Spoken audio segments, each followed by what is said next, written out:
just the media business is very, very different and very tough these days. We actually shut down the news part of our company after 15 years because we saw that more and more people were actually getting all their news on Instagram.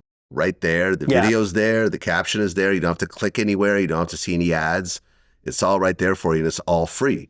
So, having a staff of writers creating, original content and content that's sourced from other sources, it just wasn't a profitable business as time progressed. So we shut it down. And when you look at it from kind of a bird's eye view, TMZ sold for $50 million, which is unbelievably low. Unbelievably low. My jaw dropped. I'm like, that's kind of surprising. Yeah, only 50 million for something as big as TMZ, which has a TV presence on top of it. So I think that there was sort of a golden era when Arianna Huffington sold the Huffington Post, and people are paying hundreds of millions of dollars for these media companies. I think these days it's a much, much tougher business. So good luck with that. I personally, I don't think I would have bought a piece of BuzzFeed myself. Well, I think it's a company that's obviously down a lot since when it went public. Yeah. I think that there is an opportunity, obviously, has some debt that it's taken on. So are there some serious risks that the company faces? Absolutely. But is the company also massively down in the price relative to when it went public? Yes, it is. And do I see an opportunity if the right kinds of strategic shifts are made to create a lot of value? Yeah, that was my whole premise for the activist investment. But I think it will require the company to make some serious changes in the way that it thinks about its future. Well, isn't one of the things that you're trying to do is actually get more conservative commentators on BuzzFeed? Well, one of the suggestions I made is you got to have a distinctive brand, okay? Brand is everything if you're going to have a conglomerate. And so one idea of a distinctive brand could be actually people who are talking to each other with diverse voices. That doesn't exist in the media landscape today. I don't think there's a conglomerate today. You have a lot of right-wing and left-wing media. You don't have a conglomerate today that says, okay, we're going to get really distinctive voices across the different cultural or political spectrum or any spectrum, even in sports or otherwise, that are actually talking directly with, debating with one another. I don't think you have that anywhere other than internet platforms. But the problem with the internet platforms is that there's no quality filter, right? Anybody, high quality or low quality, can show up. And the beauty, I'm grateful for places like X where it's unfiltered free speech. I think that's good. You have competitors to YouTube like Rumble that are doing this, but there's no real quality filter, but anybody can do it. That's a true creator economy play. You have publishers of content, you have big media companies that apply quality filters, but they also apply ideological filters such that you don't actually have good crosstalk, but you have one type of, ideological content you can get with a quality filter. I think there's a massive opportunity for somebody to pursue to say, okay, we're going to be a publisher of content, not a platform, with a quality filter, but without the ideological filter. So you're actually getting high quality but diverse voices interacting with, talking to each other, cross-pollinating audiences. I think it's good for the country, actually. That doesn't exist today. I think that would actually help unite our country and our culture. It doesn't exist.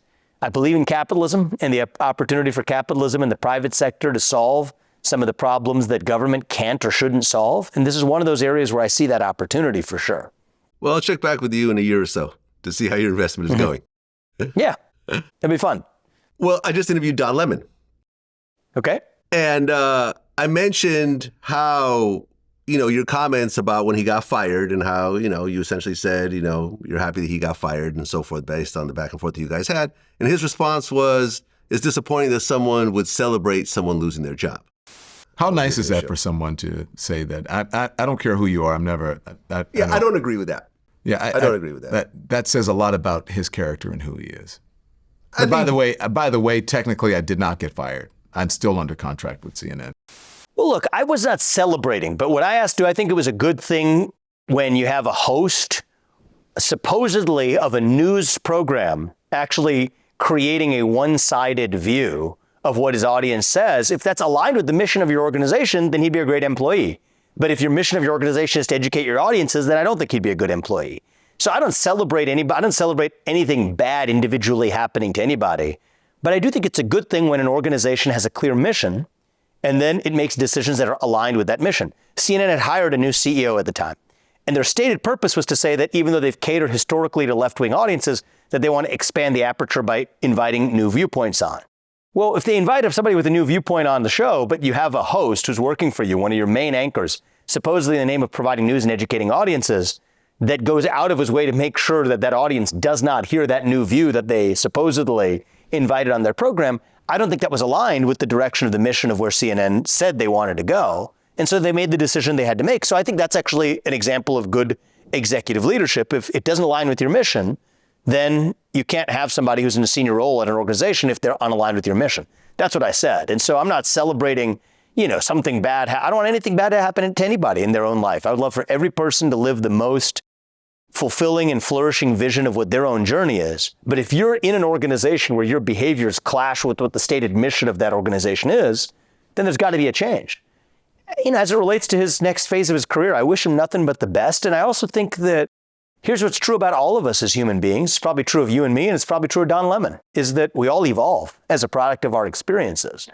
And so to the extent that being in a new non-corporate environment causes him to evolve, or that whole experience is something that he's able to take something useful from, learn from, I would love for nothing more than for a guy like that to have a renaissance in breaking through to a different kind of journalism that didn't exist in the past. I wish nothing but success upon somebody who's striking his own way on an independent journey. But, that's really what I believe. And it was obviously deeply personal, so I'm not going to fault him for, reading into that in a very personal way. He certainly took some of my comments very personally when we faced off on air. I'm going to try to remember the exact quote that he told me to my face, which I thought was a little disappointing. I think he said, he said, look, you can disagree with me when you have black skin like I do, or whatever. The irony is our skin shades actually are pretty similar, but put that to one side. It was the unwillingness to engage in a debate when he got out of his depth about knowing about a particular part of U.S. history that I was talking about, which is the way in which Second Amendment rights were extended to black Americans after the Civil War, which was an important story that was used to actually suppress the rights of black Americans for a really long time. And I think that really pushed up against his own desired or understanding narrative of American history. But rather than engaging in dialogue like you and I are, he ended up becoming irate.